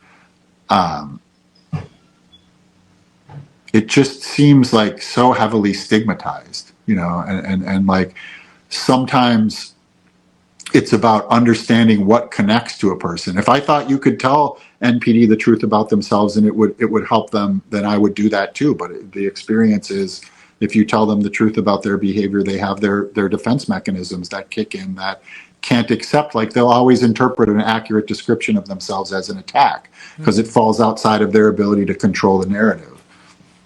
Now, you got me thinking also, going back to the psychedelics part, I see a lot of narcissistic people that I think also have that operating system as well. Mm-hmm. They do all sorts of psychedelics, but then they Mm-hmm. never seem to have that spiritual awakening where they actually carry that forth. No, the into their psychedelic life. warrior becomes their grandiose false self, Yes, right? yes, yes, Like yes. that becomes their persona, and they're the ones that are going on 10 ayahuasca retreats Yeah, a yes. year, which is totally not the fucking point, right? Like it's not the point. It's like Alan Watts was talking about psychedelics, and he says, when you get the message, hang up the phone, right? And that's the vibe, is I that love they that. are I never heard that. they are vehicles. They are not recreational drugs, right? I mean, and not everybody, like, I used to go on fish tour as a kid and like macrodose the hell out of it for a summer, but it didn't give me spiritual awakenings, because they're not. It's not the substance alone. It's the intent. It's what we're bringing to the party. What we're trying to do. I mean, it's. But I look at it like meditation. I mean, there's so many narcissists in the New Age community. But it's a narcissist will wear any mask. We'll find them anywhere, right? That's the other thing, where it's like they are, especially in the healing community. If their perpetual victimhood is a component of it, and they're always cycling between victim and savior, grandiosity and victimhood. But it's like there's a lot of them hiding in healing communities. You better believe it. I mean, Yeah, and that's the other thing about it too, right? Where any insight someone gets in a psychedelic experience, if you don't bring those lessons or the message, as Alan Watts would say, into your day-to-day life, what good was that experience to you anyway? For right. one. And Well, I that's see. the whole integration part. If we wipe that window of consciousness clean and we get a glimpse of what it might feel like to be unhindered by our traumas, we then have to learn how to integrate that into our normal experience and use what we've seen, not just go back for more. You And that's know, the other thing. I don't think it can truly shatter their operating system either, we can't. if they have that operating system. If anything, it's just going to twist and distort the message that that plant medicine Yeah, it or matters whatever. who we are to begin with, right? Like it can't take a Mac and turn it into a PC, you know. And so it's I think, like everything else, psychedelics are becoming a commodity for a consumer culture that wants to buy the status of healed. And that's not something you can buy. Nobody can do it for you. You do it yourself. It's ugly and hard, or it doesn't happen, right? I mean, There's no people want to see it as a magic cure. Like, oh, yeah, you take acid or ayahuasca, you'll get an ego death, and you'll never be the same. It's like, yeah. well, not quite. I think the only people who I are find it saying to be that, fleeting, and I've been doing these things since I was a kid, you know, with intent, and like I'm actually more scared of them now than I've ever been, you know, like not interesting. like a healthy fear of I can like see that. maybe respect is the right word, where it's like I don't see them as child's play, that to truly kind of use them in the way that's necessary. And I hate microdosing actually, but like I know it works. I just feel like they're rebranding it away from the experience. That it's like, you know, they're it's like what this culture needs is a rite of passage, right? Is ritual. We all of our rituals have become routine, which is to say, all of the meaning is extracted from them. And so one thing psychedelics do is provide a an ordeal, basically, right? Where a trip, you go through something and you come out the other side and you try to make sense of it. If you take a dose so small as to, you know, bypass the experience, it may work. It does work. It's great, but that's just taking a pill. That's not true. To me, the psychedelic part is the experience, not the substance, right? And so I just worry, and Terrence McKenna talked about this, that like they'll dilute it so much that it'll lose all of its meaning, and big pharma gets its hand on it, and all of a sudden 50 years from now nobody understands that, you know. I just, maybe that's gatekeeping, but No, I don't think it's gatekeeping. I mean, taking a psychedelic can be, as they say, taking an elevator to the top of Mount Everest. I yeah, forget who had said that, but yeah, you get all these insights, but you might not be prepared for those insights either. If someone's not a narcissist or borderline, whatever, you might not be prepared to hear it. And it's similar to what you were saying about when someone is on an SSRI or an yeah. SNRI. You Mm-hmm. might get some temporary physical relief, but are you able to understand, okay, what do I Right, need to do moving forward here? I just bypass something to make me more right. productive. I think that cuts to the core of like mental health healing, if we're going to call it that, which is it about just manipulating brain chemistry, or manipulating the physical to yield the kind of like just bypass how we might get there, you know? And again, it's not, this isn't meant to judge, but to kind of observe and look at. And I think, to me, um, we do lose something in those situations. That it's not to say don't do them or that they don't help. They absolutely do. But it's you know, it's bypassing the experiential kind of component of truly getting our minds different, right? Of doing the work to kind of reconstruct the neural pathways. I mean, the problem, again, I think goes back to our culture, which doesn't give us the time. You know, we have to go back to work. We have to, you know, we have all of these things that are going on that we don't really have the time to kind of exit society and really work on this stuff. And ultimately, I think it's just kind of sad, you know. Right. I mean, people, there's a big difference between seeing it as a medicine and then seeing it as a recreational drug or seeing Yeah, it as with an intent to have a spiritual experience. A lot of people are just doing them as a recreational yeah, yeah, experience.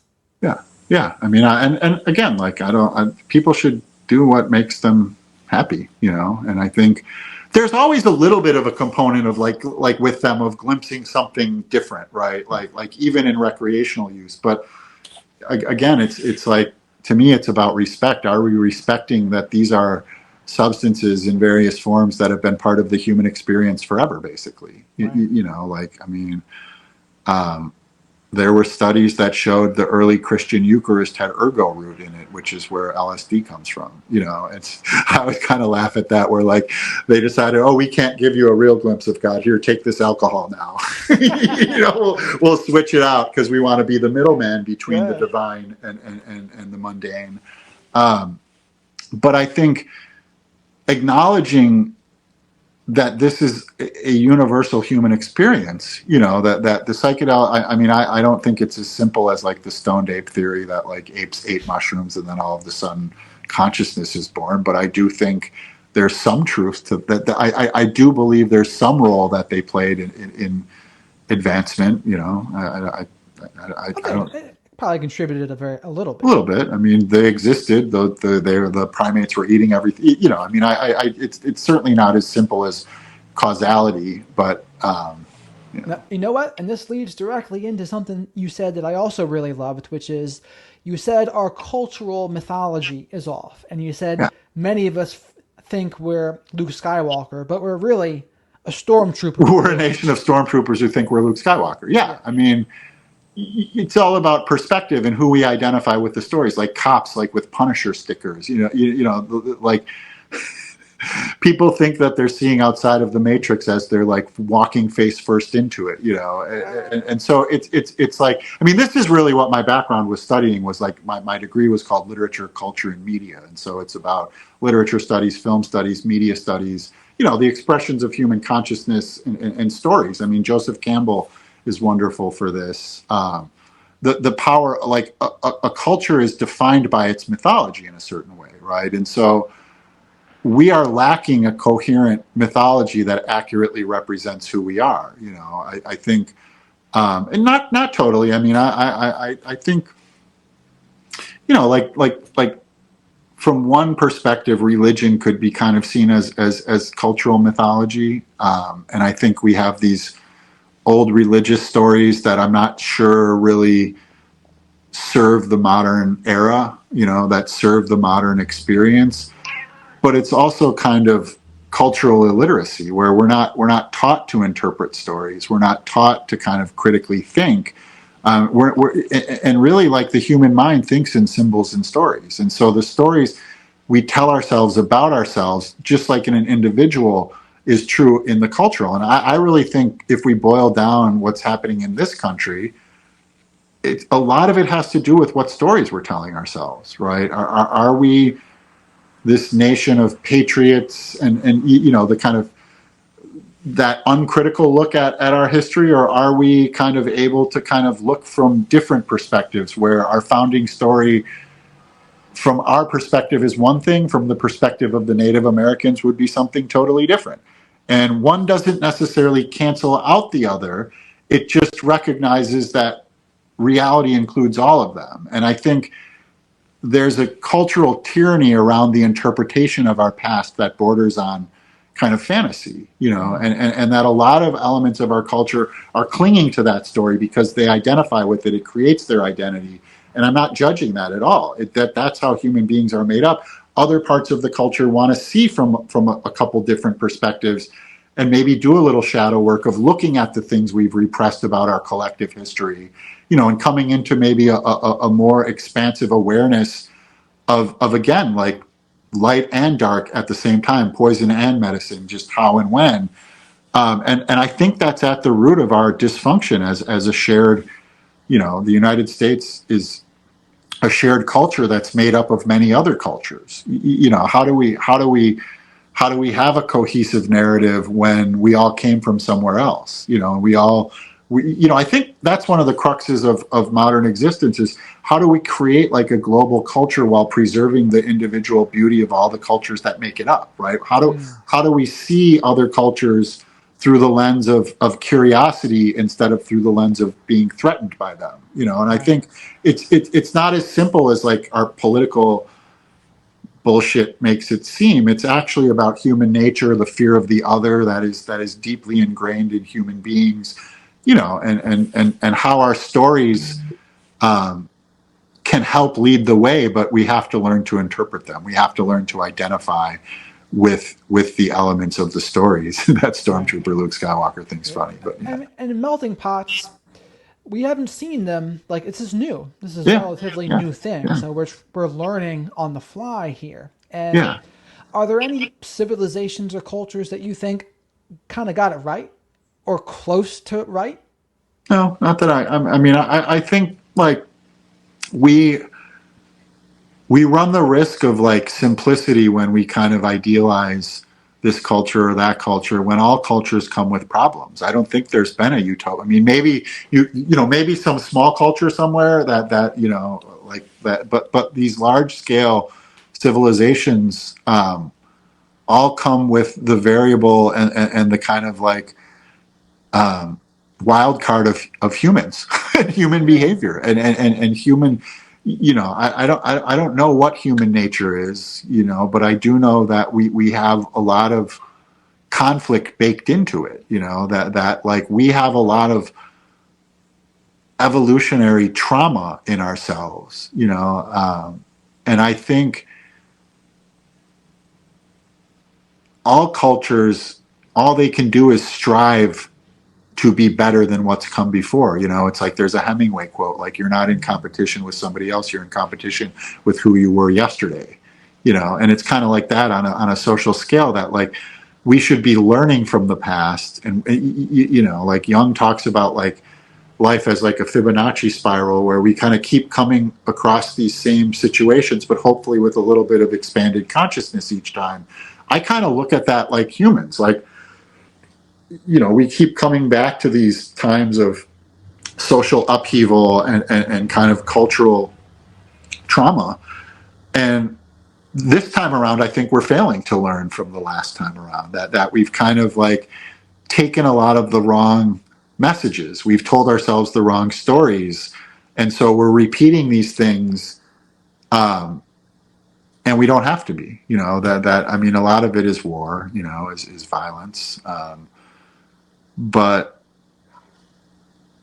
I think humans evolve at a much slower pace than we think we do. The wrapping paper changes, we get smarter in certain ways, but like we don't change as much as we think we do.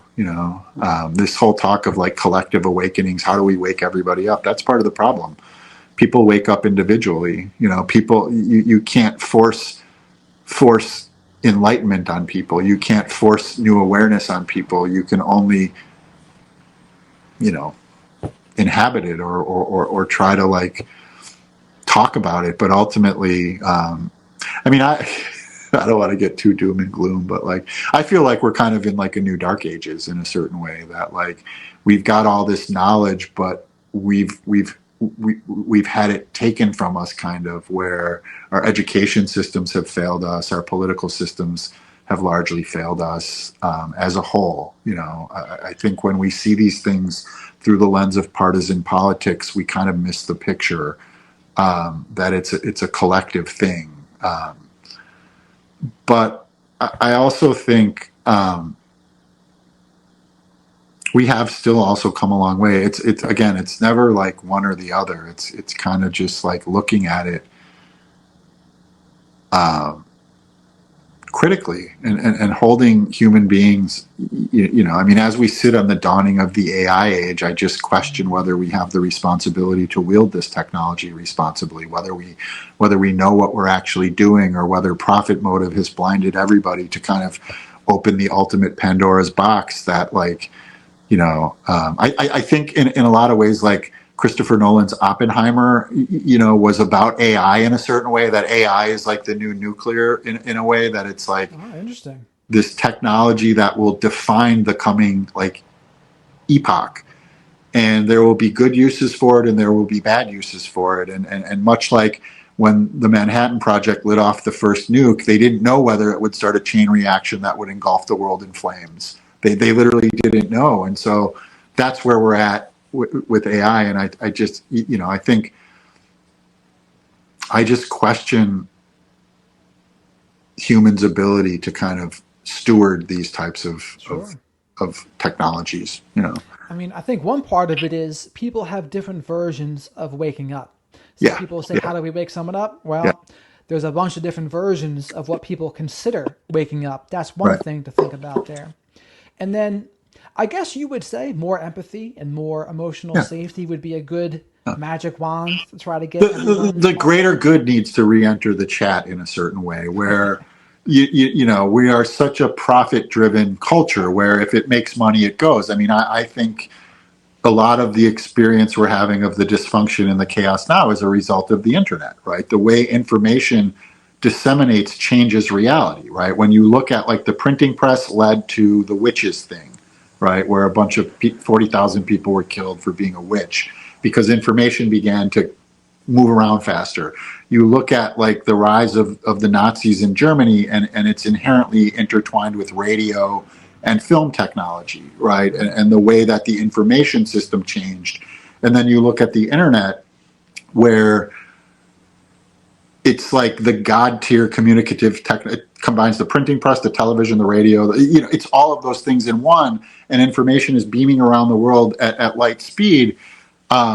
And it's not only changed what people think, but how they think. And so the chaos that assumes comes like conspiracy theory rises with the more information, right? A human mind takes in all of this information and has to, like, in order to feel safe, has to come up with some sort of narrative to make it all make sense. Well, none of it makes sense, right? We're given all of this information without actual like guidance, and so it's not surprising that people believe crazy shit, right? Sure. It's literally the human mind trying to make sense of things that don't make sense. And so That's what I with heard. it, People replace the cultural mythology with conspiracy theories as a yeah. way to try to have some meaning or make sense out of it.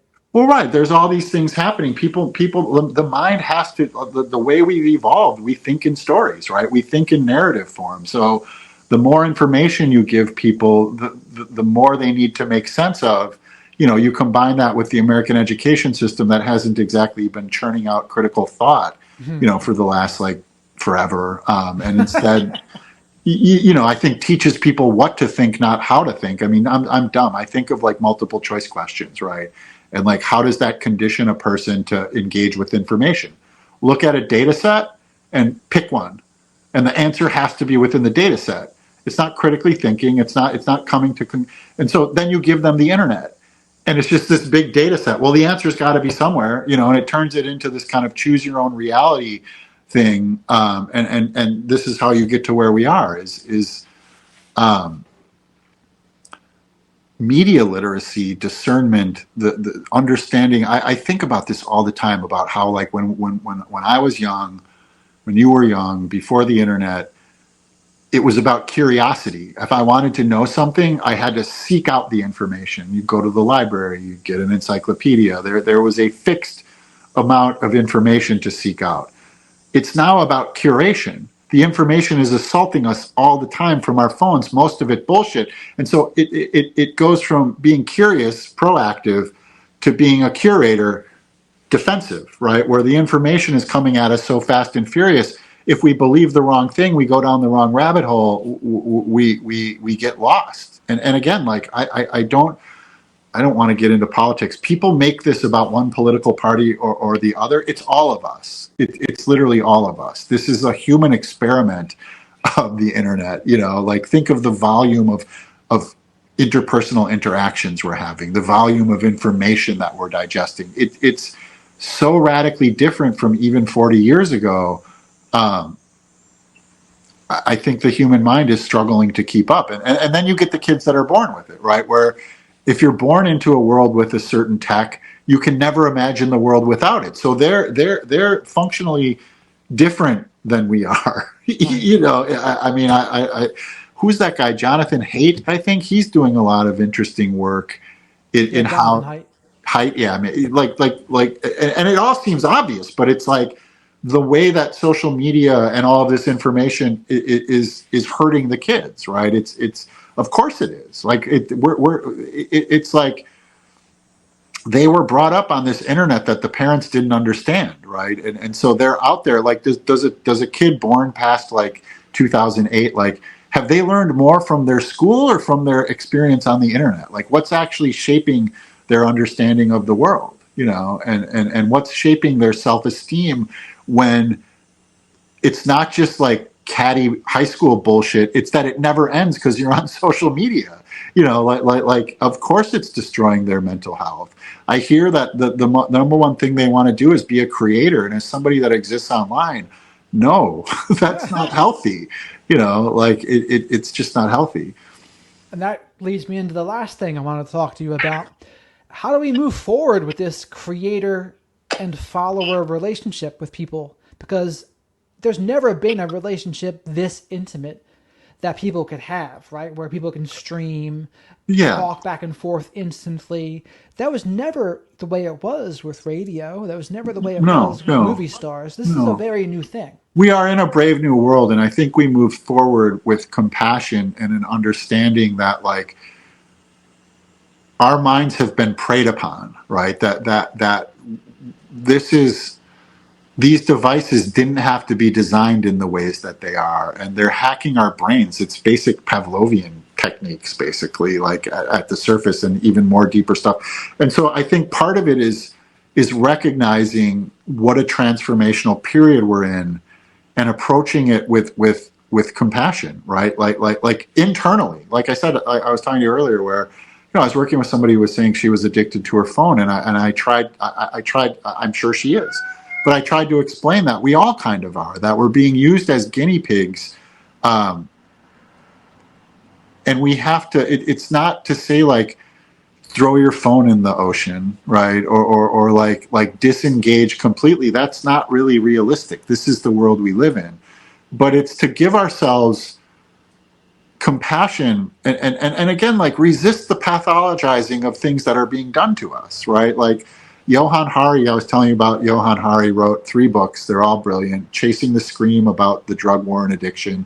Lost Connections, about depression. But his latest one was called Stolen Focus, about the kind of attention economy and how our focus has been stolen from us. And there's all these ways that technology has kind of altered our physiology, altered our minds, and it's fighting a losing battle to blame ourselves for it. It's just to recognize we're living at this epoch shift. It's not like a generational shift. It's a much more consequential shift in what it means to be human. And to love, it sounds so stupid, but to love ourselves through it, to not get bogged down in all of the doom and gloom and all of the confusion and all of the uncertainty, but to strengthen, our ability to love. Again, this stuff just comes out of me and it sounds stupid, but it's like, I really believe that, like, we need more empathy and compassion, and that goes all across the board. That it's about understanding the complexity of life, the complexity of existing in this transformational world, and touching grass. I think that's one of the funniest things. When I started online, they started to tell me to touch grass. I'm like, what the fuck does that mean? But I think it's kind of true. Like keeping a foot in the real world, keeping a foot in like, it sounds dumb, but like, I go to a coffee shop every morning. It's right down the street. I get my coffee. I try to talk to people, or I smile at them. Like just trying to kind of preserve simple human interactions, because I think, like, the in this sick irony, it's like the online space is shaping the offline space instead of the other way around, and the way people are interacting online, has disconnected us offline, and we have to kind of be aware of that and put aside some of our differences that exist online and simply go have a conversation with somebody, like keep ourselves open to being human.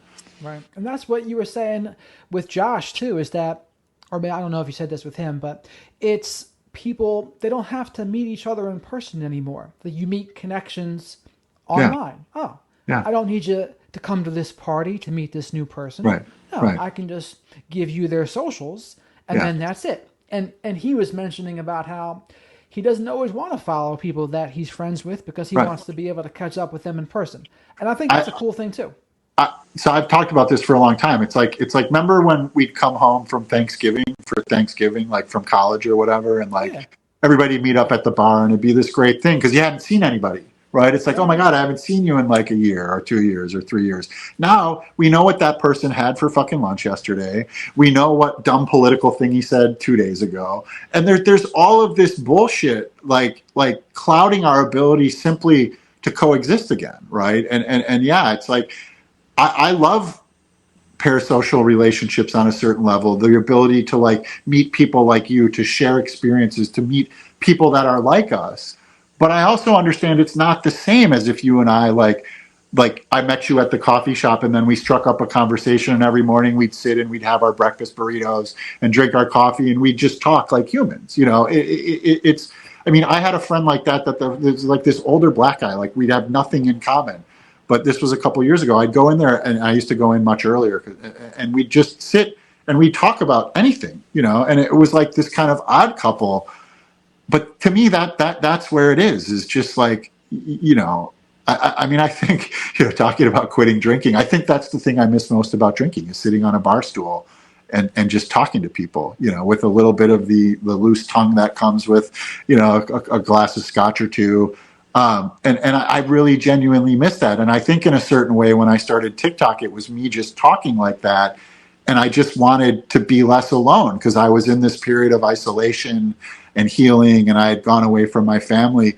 But after a couple of years, you realize like, it's just different. It doesn't have to be better or worse. It's just not a substitute, and that for those of us that grew up, I think for those of us in our 40s, we're kind of straddling these two worlds, that we grew up in one world, and then I went to college and they gave me this thing called an email, and then all of a sudden our adulthood has been in this completely different world, and how disorienting that is, but also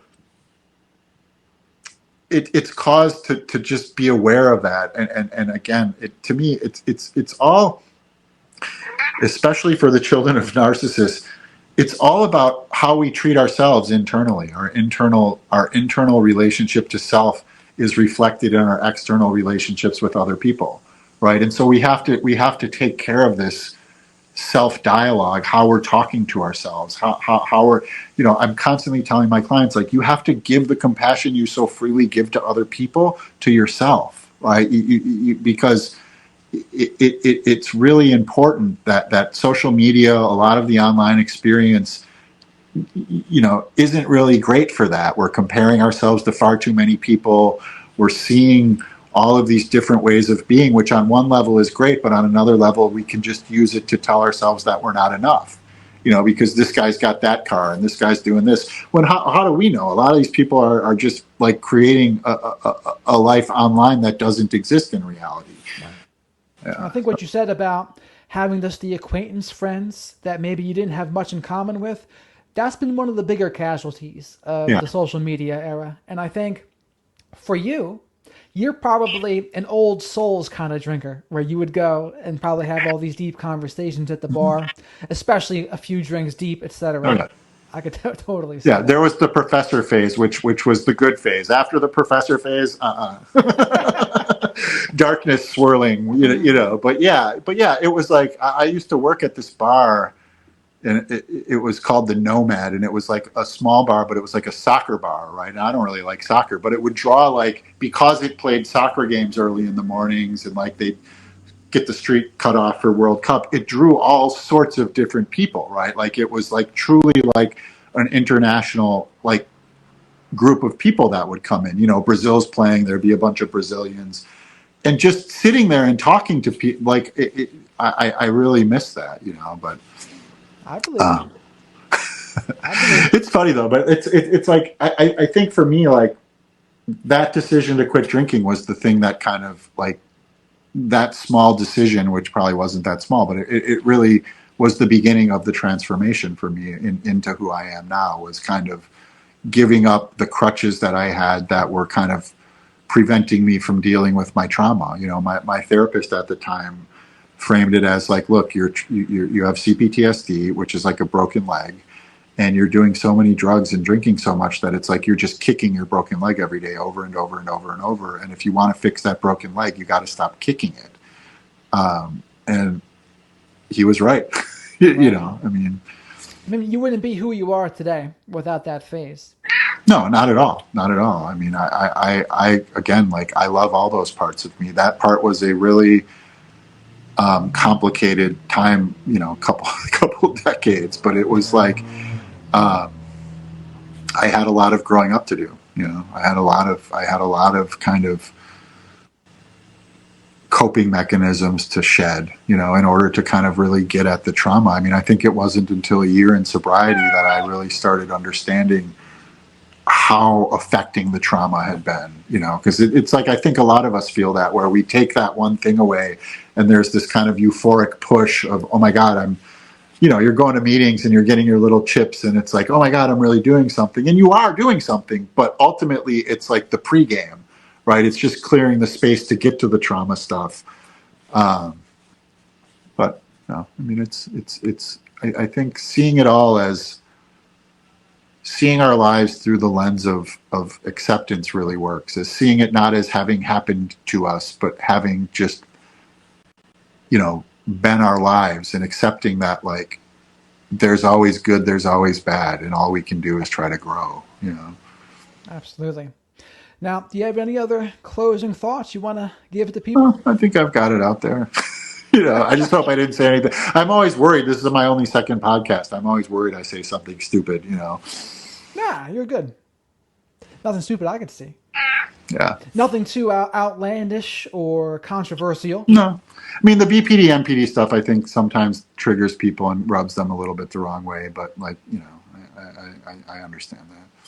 There'll be people that, like some of the self-aware narcissists that are also claimed to be diagnosed as borderlines, they might not like that, what you had said about that part, them not being comorbid.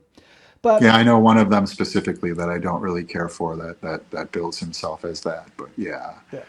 I mean, I think everybody's open to their own opinions, and I think, to me, part of the problem with that whole crew is that they're just, to me, the concept of a self-aware narcissist is a grandiose false self, right? That they're defining self-awareness as simply agreeing with what they're I have a lot of problems with centering themselves and saying we're just narcissists trying to get better. No narcissist gets better by acquiring hundreds of thousands of social media followers. They get better by going in a quiet room and listening to the people they've hurt and accepting responsibility for their lives, not kind of fetishizing the way that they abuse people. And I think far too often that's what's going on. I mean, I always think, like, if you've been abused by a narcissist, you'd probably be triggered by those people. But, the internet's a weird place. I learned, I got into beef with one of them early on in my social media career, and dealing with their cult, which I'll just call it a cult, was really unpleasant and really opened my eyes to the reality that, like, if you're taking narcissist sides over victim side, there's something fishy in the water, Yeah, I mean, my issue with some of them has been they seem to be more oriented towards image management of the disorder of narcissism, as opposed to their own actual healing work, and fetishizing how they abuse others and mistreat them. That's a good way of putting it. A lot of times they have this fancy way of dressing it up. I just feel this awful thing about myself, or I just can't help myself but to have this hierarchical thinking, or something along those lines, where it almost seems like a victim routine. To me, it muddies the waters a little bit. I mean, I see narcissism as a disorder in their perspective, and therefore, I guess maybe it's my own trauma. I just don't find that to be a safe space. That if there's narcissists, like, lording their online personas and online followings over actual victims, that seems off to me. Caution, I think, would be. Yeah. And again, like, everybody should do what they think is best. I approach them with a little bit of a side eye, basically. And understandably so. So does where can people find you, Christian? Mostly I'm on Instagram now. I started out on TikTok, but TikTok allows all these, like, imposter accounts to, like, impersonate me and contact my followers, and I've had so many accounts banned over there, and with the oncoming, who knows what's going on, I've kind of stopped putting much time and effort into that. So right now I'm mostly on Instagram, but I'm trying to think of some other things to do, maybe try to do a podcast or something that's a little bit less, maybe a little bit more long lasting, less kind of pressure to make content, but get something that's a little bit more concrete, but mostly just on Instagram. Yeah. I think that'd be a great idea.